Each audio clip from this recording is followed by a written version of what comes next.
اس مصروف دنیا کی مصروف زندگی میں ہر کوئی مصروف ہے. سب ایک دوسرے سے آگے نکل جانے کی دوڑ میں لگے ہوئے ہیں اور جو غربت کی لکیر میں رہتے ہیں وہ اپنے بچوں کا پیٹ پالنے کے لیے اس مصروف اور دھوکے باز دنیا سے اپنا حصہ لینے کے لیے ناکام کوشش کر رہے ہیں. امیر سے امیر تر ہو رہا ہے اور غریب سے غریب تر ہو رہا ہے، مگر ان سب باتوں کے باوجود جی ہر کوئی رہا ہے. اب بھلے رو کر جیے یا ہنس کر، وقت سب کا گزر رہا ہے. اسی کا نام دنیا ہے. آج جو بات میں آپ سے کرنے جا رہا ہوں وہ ایک حقیقت ہے. کراچی جیسے گنجان آبادی والے شہر میں رہنے والے ایک ایسے لڑکے کی کہانی ہے جس نے زندگی کے سب رنگوں کو بہت چھوٹی سی عمر میں دیکھا، ان رنگوں سے کھیلا بھی، ان رنگوں سے رنگا بھی، اور اس کے دکھ اور تکلیفیں اور کامیابی بھی سمیٹی. کامران ایک اچھے گھرانے سے تعلق رکھتا تھا. والد کا گاڑیوں کا کاروبار تھا، اپنا گھر تھا، بہن بھائی تھے، بہت خوشحال زندگی تھی. مگر کامران اپنے سب بہن بھائیوں سے بہت الگ تھا، بہت کیئرنگ، نرم دل، محبت کرنے والا. بس ایک بیماری تھی اس کے اندر، خاموش طبیعت، اپنے جذبات کا اظہار نہ کرنا. کامران جب میٹرک میں پہنچا تو وہ سال 1999 کا تھا. گھر کے ماحول میں کچھ تبدیلیاں آنے لگیں. والد کے کاروبار میں اونچ نیچ آنے لگی، مگر وقت پھر بھی گزر رہا تھا. وہ اپنے والد سے کچھ کہتا تو نہ تھا، مگر بہت غور و فکر کرتا تھا اور وقت گزر رہا تھا. انٹر میں پری انجینئرنگ میں داخلہ لے لیا. بہت محنت کرتا تھا اور اس کا صلہ یہ ملا کہ وہ اچھے نمبروں سے پاس ہوا. اب وقت تھا زندگی کے اہم فیصلوں کا، اس کے فیوچر کا. اس کے سب دوست اپنی پلاننگ میں لگ گئے، مگر یہاں بات کچھ مختلف تھی. مشورہ دینے والا کوئی نہ تھا، سب اپنی زندگی میں مگن تھے. والد کے پاس اتنا وقت نہ ہوتا تھا کہ بچوں کے ساتھ وقت گزاریں. وہ اسی سوچ میں تھا کہ اس کا کیا بنے گا. وقت تیزی سے گزر رہا تھا. سب بچوں نے گریجویٹ میں ایڈمیشن لینا شروع کر دیے تھے اور ادھر کچھ بھی نہ تھا. وہ اپنے والد کے انتظار میں تھا کہ وہ بھی اس سے پوچھیں کہ وہ کیا چاہتا ہے. کامران کی ڈرائنگ بہت اچھی تھی، اس کا انٹرسٹ بھی تھا. وہ فارغ وقت میں گھر کو ڈیکوریٹ کرنے کے لیے بہت کچھ سی پینٹنگز بناتا رہتا تھا جو گھر کو سجانے کے لیے کام آتی تھی. جب سب لوگوں نے ایڈمیشن ہو گئے اور یہ اسی انتظار میں ہی رہ گیا تو ایک دن اس کے بڑے بھائی نے پوچھا کہ کامران تم نے کہاں ایڈمیشن لیا ہے اور کس سبجیکٹ میں لیا ہے؟ تو اس نے سر جھکا کر بڑی مایوسی سے کہا کہ میرا کہیں پہ بھی ایڈمیشن نہیں ہوا. اس کے بڑے بھائی نے بڑی حیرانگی سے پوچھا ایسا کیوں؟ خیر اس کے بڑے بھائی نے والد کو بتایا. خیر دیر تو ہو گئی تھی مگر ابھی بھی وقت نہیں بگڑا تھا. سیانے کہتے ہیں نا کہ دیر سے پہنچنا بری بات نہیں مگر کبھی نہ پہنچنا بہت بری بات ہے. والد نے کامران کو بلایا اور پوچھا کہ کہاں ایڈمیشن چاہتے ہو؟ تو اس نے کہا جہاں آپ کی مرضی. یہ وقت تھا اچھے فیصلے کا، مگر وہی ہوا جس کا ڈر تھا. والد نے اس کا ایڈمیشن ایک پرائیویٹ کالج میں کروا دیا جہاں کامران فائن آرٹ اور کامرس یعنی بزنس دونوں کی تعلیم حاصل کرتا تھا. والد کا انتخاب میرے انٹرسٹ کو لے کر تھا، مگر یہ فیصلہ غلط تھا اس لیے کہ انہوں نے کالج کا انتخاب صحیح نہیں کیا تھا. انہوں نے یہ نہیں دیکھا تھا کہ کالج کی ڈگری کہاں سے ایفیلیٹڈ ہے. خیر کامران محنت کے ساتھ اپنی دونوں تعلیم مکمل کرتا رہا. یہاں اس کے اندر اور نکھار پیدا ہونا شروع ہو گیا. یہاں زیادہ تر امیر گھر کے بچے پڑھتے تھے. وہ ان کی زندگی کی رنگینیوں کو تو نہ اپنا سکا مگر اچھے اور برے کی تمیز بہت اچھے سے سیکھ رہا تھا. آخرکار وہ وقت آیا جب گریجویشن مکمل ہوا اور کامران پورے کالج میں سیکنڈ پوزیشن لے کر آیا. اس کے والد نے فیصلہ کیا کہ اس کو ماسٹرز بھی یہیں سے کروا لیا جائے. کامران کے باقی بہن بھائیوں کو پڑھنے کا کوئی شوق نہ تھا. وہ گھر میں واحد تھا جو ماسٹرز کرنے جا رہا تھا. والد کی خوشی کا ایک عالم تھا کہ اس کا کوئی بیٹا لائق ہو رہا ہے اور کامران بھی بہت خوش تھا. وقت تیزی سے گزر رہا تھا. اسی تیزی میں والد کے کاروباری معاملات خراب سے خراب ہوتے چلے گئے. آخرکار وہ وقت بھی آ گیا جب کامران کے کار میں کالج جانے کے بجائے اب وہ یونیورسٹی بس میں جاتا تھا اور کئی ماہ کی فیس بھی جمع نہیں کرا پایا تھا. وہ والد کی پریشانی کو دیکھتا تھا اور سوچتا تھا کہ ان کی مدد کے لیے کیا کروں کہ کیسے اپنے والد کو اس پریشانی سے نکالوں.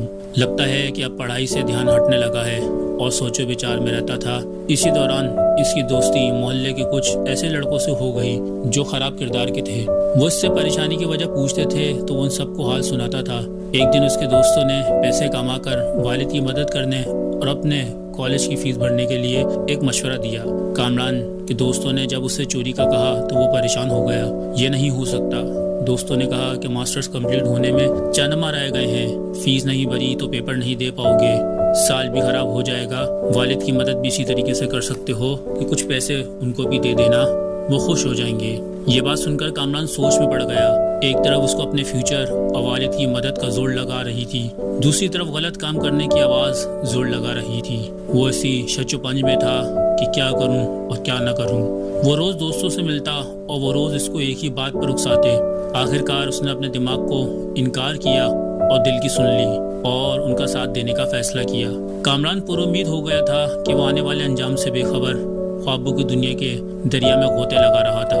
کامران نے اپنے والد سے کہا کہ آپ فیس کی ٹینشن مت لیں، پرنسپل نے میری اچھی کارکردگی کی وجہ سے مجھے ریلیکسیشن دے دیا ہے، میں پیپر دوں گا اور فیس تھوڑی تھوڑی کر کے پے کرنی ہے، انتظام ہو گیا ہے۔ میں اپنے دوستوں کے ساتھ ٹیوشن اکیڈمی میں بچوں کو پڑھا رہا ہوں، فیس کا انتظام وہاں سے ہو جائے گا، آپ پریشان مت ہوں۔ اب وہ اپنے دوستوں کے ساتھ پلاننگ کرتا، اسے تو ان باتوں کا پتہ نہیں تھا۔ دوست اس کو کہتے تم بس ہمارے ساتھ چلو، ہم سب خود ہی کر لیں گے، تمہیں کچھ بھی نہیں کرنا، بس ہمارے ساتھ چلو۔ پیپر میں ایک ماہ رہ گئے تھے۔ آخرکار وہ رات بھی آ گئی جب اس پلان کو پائے تکمیل تک پہنچانا تھا جو اس کے دوستوں نے بنایا تھا۔ گاڑی میں بیٹھ کر یہ تینوں دوست ایک گھر میں گئے، غلط ارادے سے، مگر کامران کا دل و دماغ ایک دوسرے سے لڑ رہے تھے کہ اچانک دماغ کی جیت ہو گئی، مگر بہت دیر ہو چکی تھی کیونکہ اس کے دوست لوگوں کی شور کی وجہ سے بھاگ رہے تھے اور وہ بھی ان کو اس طرح بھاگتا ہوا دیکھ کر بھاگنے لگا اور بھاگتے بھاگتے ایک مسجد میں جا کر پناہ لی۔ اس نے وضو کیا، اللہ سے معافی مانگی اور بہت رویا۔ اب کوئی بھی دوست اس کے ساتھ نہ تھا، وہ اکیلا ہی مسجد میں بیٹھا رو رہا تھا۔ اب وہ وقت بھی آ گیا کہ جب مسجد بند ہونے کا ٹائم آ گیا۔ مسجد بند ہو گئی اور وہ مسجد سے نکل کر ایک نئی جگہ گھوم رہا تھا اور لوگوں سے یہاں سے اپنے گھر جانے والی بس کا پوچھ رہا تھا۔ وہ بس میں بیٹھا بہت پریشان تھا اور اپنے اوپر ملامت کر رہا تھا۔ وہ بہت مایوس ہو چکا تھا کہ گھر کیسے جاؤں، اب تک تو گھر والوں کو پتہ چل چکا ہوگا، گھر والوں کو کیا جواب دوں گا، والد دل کے مریض ہیں، کیسے برداشت کریں گے۔ یہ سب اسی سوچ میں تھا کہ شیطان نے اپنا جال مزید بھنا اور اس میں پھنسایا اور اس نے اپنی جان لینے کی ٹھان لی۔ اس نے گھر کے پاس میڈیکل سٹور جہاں سے وہ اپنے والد کی دوائیاں لیا کرتا تھا وہاں سے نیند کی گولیاں لی اور آگے جا کر کولڈ ڈرنک کے ساتھ 10 گولیاں کھا لی۔ گھر پہنچ کر اپنے کمرے میں جا کے کلمہ پڑھا اور لیٹ گیا کہ جب تک گھر والوں کو میرے کارنامے کی خبر ہوگی میں اس دنیا میں نہیں رہوں گا۔ اگر کہتے ہیں نا جسے اللہ رکھے اسے کون چکھے، قدرت کو کچھ اور ہی منظور تھا۔ کامران تو وہ سب کچھ کر چکا تھا جو اس نے سوچا تھا۔ اچانک گھر پہ اس کے کالج کے دوست کی کال آئی۔ والد نے کال ریسیو کی اور بڑے بیٹے سے کہا کہ کامران کو بلاؤ، اس کی دوست کی کال آئی ہے، پیپر کے بارے میں بات کرنی ہے۔ کامران کا بڑا بھائی جب اس کے کمرے میں گیا اور دروازے کو نوک کرنے لگا تو دیکھا کہ دروازہ تو کھلا ہوا ہے اور کامران الٹا پڑا سو رہا ہے۔ اس کے بھائی نے جا کر آواز دی مگر کوئی جواب نہ آیا۔ آخرکار جب اس کا ہاتھ پکڑ کر اٹھانے کی کوشش کی تو دیکھا کہ وہ بے جان پڑا ہوا ہے۔ پورے گھر میں شور مچ گیا، رونا گانا شروع ہو گیا۔ کامران کے والد فوراً ہسپتال لے کر گئے۔ وہاں جا کر پتہ چلا یہ تو خودکشی کا کیس ہے، پولیس کیس بنے گا۔ کامران کے والد کے تعلقات بہت اچھے تھے۔ کامران کا علاج شروع ہو گیا مگر اس کا کام بہت خراب ہو چکا تھا۔ اسی دوران اس کی خودکشی کی وجہ بھی پتہ چلی۔ وقت نے اپنے مرہم کامران کو لگا دیے تھے مگر اس کو بہت اچھا سبق ملا۔ اس کے والد نے اس کی فیس جمع کرائی اور اس سے پیپر دلوائے۔ کامران تو اصل میں مر چکا تھا، اب جو جی رہا تھا وہ تو ایک بہت الگ انسان تھا۔ زندگی کے چند دنوں نے اسے 65 سال کا تجربہ دے دیا تھا۔ اس نے پڑھائی مکمل کر کے ٹیوشن پڑھانا شروع کر دیا اور جاب بھی ڈھونڈنا شروع کر دی۔ اپنے آپ میں اتنا مصروف کر لیا کہ زندگی میں اب کسی فضول دوست کی ضرورت نہیں تھی۔ وہ صبح آفس جاتا، واپسی میں ہوم ٹیوشن پڑھاتا ہوا گھر آتا۔ گھر آتے رات کے 10:30 ہو جاتے۔ وقت کے ساتھ ساتھ اس کی قابلیت کی وجہ سے اس کی پروموشن بھی ہو گئی اور ہوم ٹیوشن سے اب ٹیوٹر اکیڈمی کو جوائن کر لیا۔ اس کی زندگی ATM مشین بن گئی تھی، اس نے دنیا کو جینا سیکھ لیا تھا۔ ایسا کامران نے اپنی موٹر سائیکل بھی خرید لی اور اپنے والد کی مدد کرنا بھی شروع کر دی۔ اپنے خرچے کے پیسے میں سے بچا کر اس نے اتنے پیسے جمع کر لیے کہ کوموڈیٹی ٹریڈنگ میں اپنا پیسہ انویسٹ کر دیا۔ اب اس کی زندگی ایک روبوٹ تھی۔ وہ صبح اٹھتا تو والدہ کی شکل دیکھتا اور گھر آنے کے بعد کمرے میں بند ٹریڈنگ میں لگ جاتا۔ اسی طرح وہ اپنی زندگی کے 30 سال مکمل کر چکا تھا۔ وہ ایک بہت کامیاب انسان بن چکا تھا۔ بہت اچھی جاب اس کے پاس تھی جہاں سے اس کو کار بھی ملی ہوئی تھی اور ٹیوٹر اکیڈمی میں بھی سینئر پوزیشن پہ تھا۔ پر لیکچر اس کو اچھے پیسے ملتے تھے، بلکہ اور بھی ٹیوٹر اکیڈمی اس کو آفر کرتے تھے۔ ٹریڈنگ میں بھی کامیاب ہو گیا تھا۔ اس کے باقی یہ سب بہن بھائیوں کی شادیاں ہو گئیں۔ جب نمبر آیا تو اس کے والد نے اس سے کہا کہ بیٹا شادی کر لو۔